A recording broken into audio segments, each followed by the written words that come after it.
uyu munsi tugiye tubabwire inkuru y'umwe mu bagabo bafatwa nk'intwari, bafatwa nka Che Guevara wo muri Afrika. Ni inkuru ya Thomas Sankara. Iki naco ni ikiganiro kumenya gica kuri KURI TV. Thomas Sankara yabaye umukuru w'igihugu ca Haute-Volta, ari naco cahavuye citwa Burkina Faso.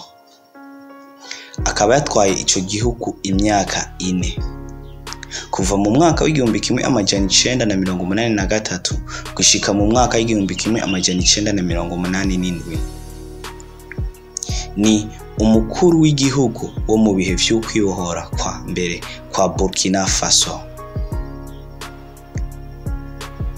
Thomas Sankara yazanye ihinduka, yakoze ibintu biryoheye amaso. Niwe mukuru w'igihugu yahinduye imitima ya benshi, yongera ahindura n'isura ya Haute-Volta, ariyo Burkina Faso. Gusa nta wama afise abagenzi beza imisi yose. Itariki 15 z'ukwicumi umwaka w'igihumbi kimwe amajana 987 niho uwari umugenzi wiwe mpfamfe Blaise Compaoré yihirika ubutegetsi bwa Thomas Sankara. Thomas Sankara ku mazina yiwe yose, Thomas Isidore Noel Sankara, yavutse itariki 21 z'ukwezi kw'icumi na kabiri igihumbi kimwe amajana 949 iyako muri Haute-Volta, ariyo Burkina Faso. Se wiwe akaba yahoze ari umusirikare. Thomas Sankara yize amashuri yisumbuye ku ishuri rya Wenze kuri Bari riherereye mu gisagara ca kabiri ca Burkina Faso, arico Bobo Dioulasso. Akaba yaronse urupapuro rw'umutsindo rwa baccalaureat i Ouagadougou, ku mugwa mukuru w'ico gihugu ca Haute-Volta, arico cagiye guhinduka Burkina Faso. Akaba yayironse mu gisata ca gisirikare ahitwa Prytanée Militaire do Kadiogo. Thomas Sankara yagize formation y'igisirikare ku ipete rya officier i Yaoundé muri Cameroon, hamabandaniriza i Antsilabe muri Madagascar, aho yize les sciences politiques, l'économie politique, le français et les sciences agricoles. Mu mwaka w'igihumbi kimwe amajana 976 yabaye komanda wa Centre National d'Entraînement Commando iherereye Ipo mu ntara ya Nahuri, ku birometero 150 uvuye ku mugwa mukuru wa Burkina Faso. Muri uwo mwaka nyene yakurikiye inyigisho zabereye muri Maroc. Ari kumwe n'abandi niko gushinga umuhari bise Regroupement des officiers communistes, harimo abandi bantu bakomakomeye nka Ali Zongo, Bukali Kabore, Blaise Compaoré, Jean-Baptiste Bukali Lingani. Thomas Sankara igihe yari muri Madagascar mu mwaka w'igihumbi kimwe amajana 972 yariboneye ihirikwa ry'ubutegetsi bwa neocolonialiste bwa Philbert Tsilanara. Vyatumye nawe yifuza gukora ico yise Révolution démocratique et populaire.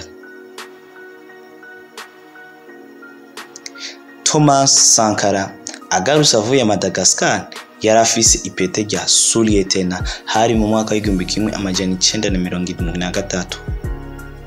Hama ahabwa kurongora imyimenyerezo y'abasore binjizwa igisirikare, maze bimuha kwemegwa cyane mu gisirikare kubwo kongeramo ibindi vyigwa nk'icigwa cyo gukunda igihugu. Ikindi catumye aba icamamare mu gihugu ni mu gihe c'intambara cabahujije n'igihugu ca Mali hari mu mwaka w'igihumbi kimwe amajana 974.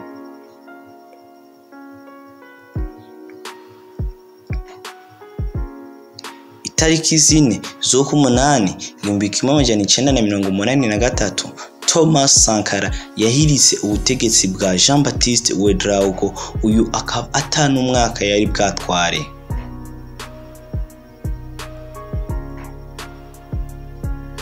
Thomas Sankara ntiyatevye guhindura ibintu na cyane kuvyerekeye ubutunzi bw'imibereho y'abene igihugu.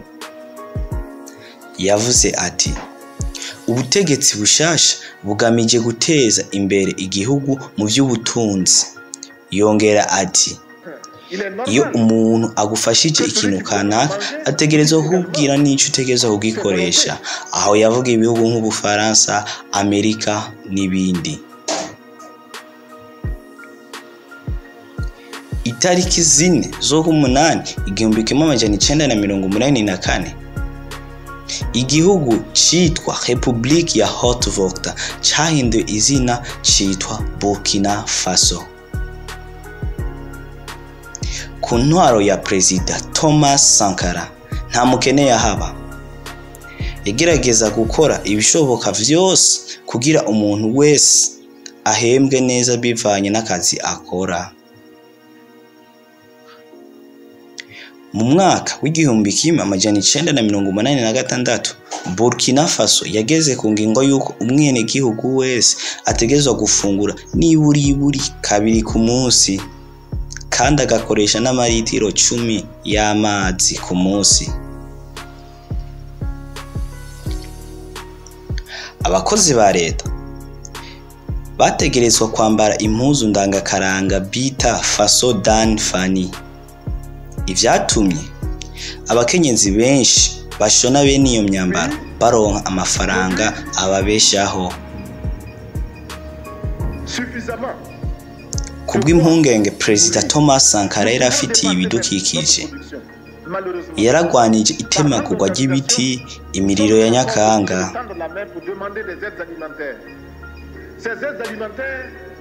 Perezida Thomas Sankara yakoze vyinshi: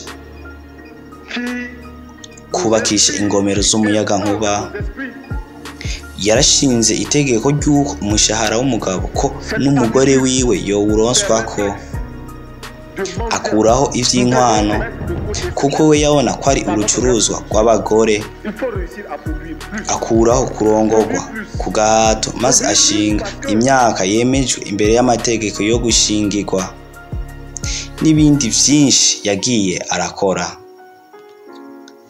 Itariki 15 z'ukwicumi mu mwaka w'1987 ntiwabaye umunsi mwiza ku gihugu, kuko habaye ihirikwa ry'ubutegetsi rirongowe na Blaise Compaoré.